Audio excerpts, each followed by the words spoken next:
السلام عليكم ورحمة الله وبركاته. هو ليه ورا اللي الكومودو ملقب بتنين الكومودو رغم ان هو لا بيطير ولا بيطلع نار؟ تابع معايا للنهاية وانت تعرف.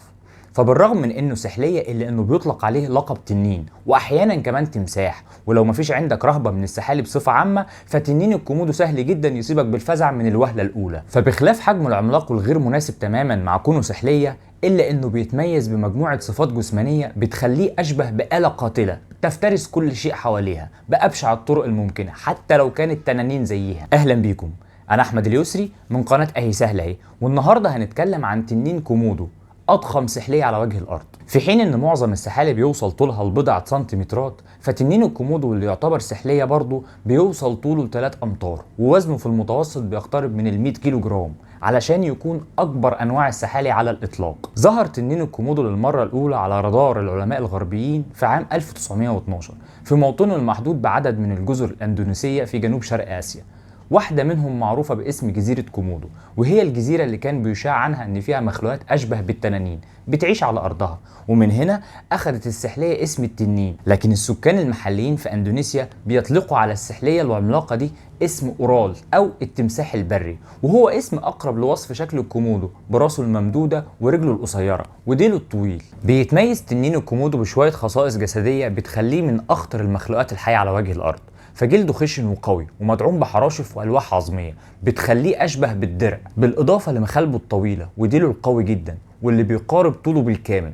ده غير ان تنين الكومودو بيمتلك 60 سن حاد بيوصل طول الواحد فيهم ل 2.5 سنتيمتر، مع اطراف مسننه بتخليها اشبه باسنان القروش، وخصوصا مع تميزه بخاصيه تغيير اسنانه حال سقوطها باسنان جديده، وبتساعده اسنانه الحاده ديت على تقطيع لحم فريسته بكل سهوله. ومن وقت اكتشافه لحد وقت قريب كان بيعتقد ان السبب في خطوره عضه تنين الكومودو بيرجع للعدد الكبير من البكتيريا الموجوده في الفم، وده لانه من الحيوانات اللي بتتغذى على المخلوقات الميته، وبالتالي فمه بيمتلئ ببكتيريا فتاكه من اللحوم المتعفنه اللي بياكلها. لكن ومؤخرا وفي 2009 اكتشفنا ان عضة تنين الكومودو اخطر بكتير مما كنا متوقعين. براين فراي الباحث في علوم السموم في جامعه كوينزلاند الاستراليه كشف ان خطورة عضة الكومودو مش متمثلة في البكتيريا اللي موجودة في فمه وبس، لكن كمان في سمه. تنين الكومودو في الحقيقة هو واحد من عدد قليل جدا من السحالي السامة اللي موجودة على وجه الأرض. فالسحلية العملاقة دي عندها غدتين بالفك السفلي بتنتج بروتينات سامة بتعمل حاجتين: بتخفض من ضغط الدم بسرعة وبتسهل الفقدان السريع لدم الضحية. ولو هجم تنين الكومودو على أحد الطرائد ومعرفش يخلص عليه وهرب منه، السم هيخلص عليه لا محالة، وبعدها تقدر السحلية بحاسة الشم الخارقة اللي عندها انها تتبع الضحية بسهولة بعد ما بتفقد وعيها جراء السم وسيلان الدم بكميات مهولة. وبمناسبة الكلام عن حاسة الشم، فتنين الكومودو زيه زي الافاعي ومعظم السحالي عنده لسان طرفه مشطور لجزئين، وبيستعملوا تنين الكومودو للتذوق وتحسس الهواء والشم. فبمجرد ما بتخرج السحلية لسانها للهواء فبتلتقط جزيئات ميكروسكوبية محمولة في الهواء بيرجع بيها اللسان للفم مرة أخرى، وبيدخل طرفها في سطح الفم في عضو اسمه عضو جاكوبسون، واللي بيقدر وقتها انه يلتقط رائحة اي حيوان محتضر او ميت من على بعد مسافة بتتجاوز ال3 كيلومترات. وعدد من المصادر ذكر ان المسافة ممكن توصل لاكتر من 9 كيلومتر. وحاسة البصر عند تنانين الكومودو لا تقل دهشة عن حاسة الشم. نظره القوي بيسمح له انه يشوف من على بعد 300 متر كاملين، وان كان ما بيقدرش يشوف بالليل زي النهار. وتعتبر حاسة السمع هي أضعف حواس التنين، وما بيقدرش يسمع إلا في نطاق تردد محدود، ما بيسمحش ليه إنه يسمع الأصوات الواطية ولا الأصوات العالية. مخلوق بالإمكانيات دي مصحوب كمان بشهية مفتوحة، هتلاقيه بياكل كل حاجة في محيطه تقريبا، الحي منها والميت حتى ولو كان من بني جنسه. هتلاقيهم بياكلوا زواحف وطيور وقرود وماعز.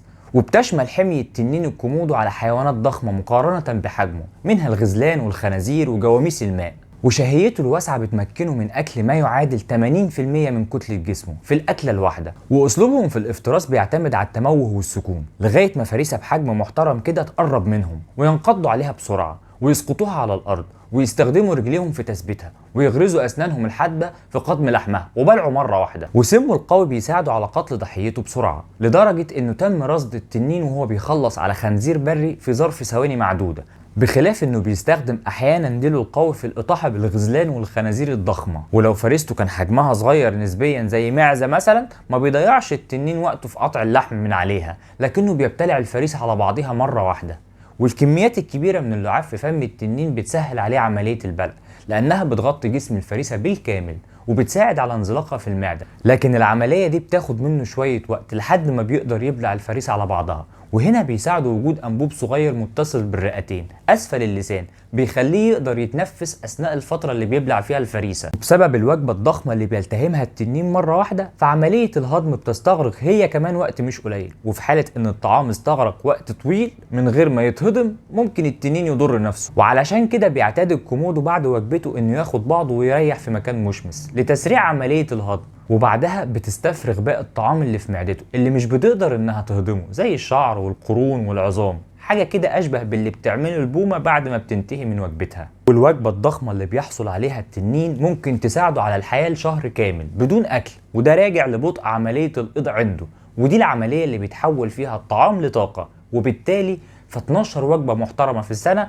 كافيين جدا للتنين الواحد علشان يعيش عليهم. لكن وبالرغم من كده إلا إنه ممكن ياكل زيادة عن مخزونه اللازم للحياة حتى وإن كانت التنانين الصغيرة. فلو مفيش طعام وفير لكبار تنانين الكومودو، أو حتى الأكل موجود لكن في تنانين صغيرة بالقرب منهم، ممكن يلتهم الصغار ويبلعهم على بعضهم، وده السبب اللي بيخلي الصغار يتجنبوا كبار التنانين ويقضوا معظم سنوات عمرهم الاولى فوق الاشجار. ضيف على كده كمان ان التنانين ممكن تهاجم البشر، والمشكله ان مع جسمهم الضخم سرعتهم عاليه جدا وبتقدر بحوالي 20 كيلومتر في الساعه، في حين ان متوسط سرعه الجري عند الانسان البالغ بتتراوح من 16 ل 24 كيلومتر في الساعه. يعني لو تنين شافك وهبت في دماغه انه ياكلك هيطلع وراك ومش هيحلك، ومش هيكون من السهل جدا انك تهرب منه، وخصوصا في ظل حاله الرعب اللي هتكون عايش فيها واللي ممكن تخليك اصلا ما تعرفش تتحرك من مكانك.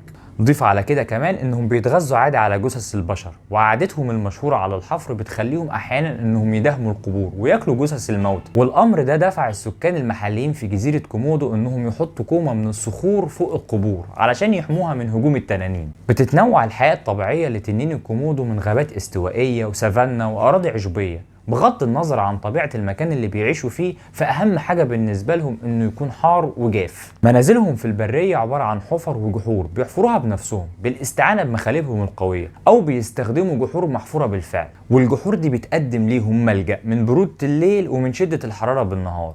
وبيقتصر وجودهم الطبيعي بشكل رئيسي في 5 جزر اندونيسية، 4 منهم بيمثلوا جزء من منتزه كومودو الوطني. وبتعيش التنانين حياة منعزلة على مدار العمر، واللي ممكن يوصل ل 30 سنة، ومش بيجتمعوا مع بعضهم تقريبا إلا أثناء موسم التزاوج في الفترة ما بين شهر مايو وشهر أغسطس، وبينتج عن العملية وضع الأنثى ل 20 أو 30 بيضة في شهر سبتمبر. وبتعتاد الأم على صناعة أكتر من عش للبيض بهدف خداع الحيوانات المفترسة، وبتستمر فترة حضانة البيض لحوالي 8 شهور قبل ما تفقس ويخرج منها الصغار، واللي بيحتاجوا فترة طويلة جدا عشان ينضجوا، بتتراوح من 8 ل 9 سنوات. بيقضوا معظمها على الأشجار بعيدة عن الحيوانات المفترسة وعن التنانين البالغة، ولو حصلوا ونزلوا من على الأشجار بيعتادوا على فرك أجسامهم في البراز على أمل إن الرائحة تصد التنانين البالغة عنهم. وبتعتمد حميتهم الغذائية في المرحلة دي على الحشرات وبيض الطيور والثدييات والسحالي الصغيرة. ومن الأمور العجيبة عند تنين الكومودو إن الإناث مش لازم تستعين بالذكور للتكاثر وتخصيب البويضة،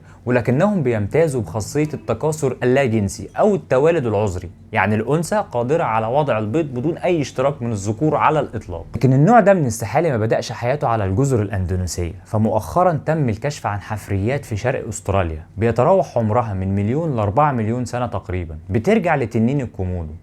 وبتقترح الدراسات إن التنانين هاجرت من أستراليا للجزر الأندونيسية من حوالي 900 ألف سنة، وحاليا بتقدر أعداد تنانين الكومودو ب 6000 تنين موزعين على الجزر الإندونيسية، ومعظمها بيحظى بالحماية داخل منتزه كومودو الوطني اللي بيزوروا الناس من كل أنحاء العالم للاستمتاع برؤية السحالي العملاقة. ويجي هنا بقى السؤال، هل بتخاف من السحالي بصفة عامة ولا لأ؟ ولو ما بتخافش يا ترى هيكون ايه موقفك لو شفت تنين الكومودو على الطبيعة؟ اكتب لنا في التعليقات. ولو الفيديو عجبكم ما تنسوش اللايك والشير، والناس اللي اول مرة تشوفنا اعملوا سبسكرايب وفعلوا زر الجرس عشان تشوفوا فيديوهاتنا اول باول. واشوفكم الحلقة اللي جاية. كان معكم احمد اليسري من قناة اهي سهلة اهي. سلام.